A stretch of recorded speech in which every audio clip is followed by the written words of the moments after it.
KTAB News at 6 continues.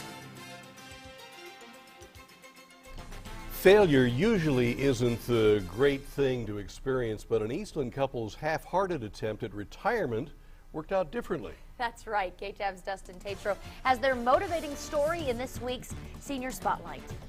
For Dale and Sandra Squiers, Eastland has been home for years. Not long ago, they were looking for something more relaxing than business as usual. I have always been interested in going to antique malls, to estate sales, to auctions. And I had been thinking of something that I thought I might like to do after I retired. And that literally fell into their hands. She was a dear person, and she needed to move to a retirement center.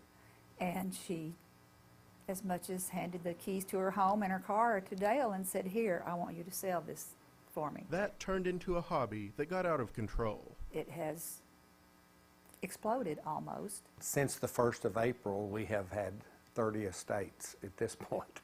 So it's been a lot more than I expected. I guess you could say they flunked retirement. Big time flunk.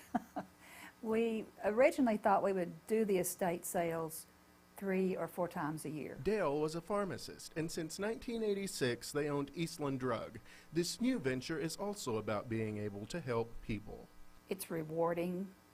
It's nice to be able to do something for them that they either didn't have the heart to do or didn't have the means to do. But love for each other is what matters most. It was very rewarding, and she's a lovely lady, and I'll always cherish her.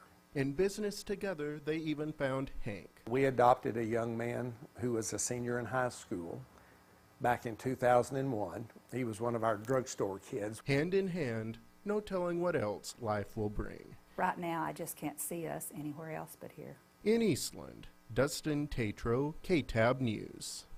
Glad to have them in the big country. Absolutely. Thank you, Dustin. Dale and Sandra say they'll have no shortage of work to do in the future. They have 14 estates waiting to be sold.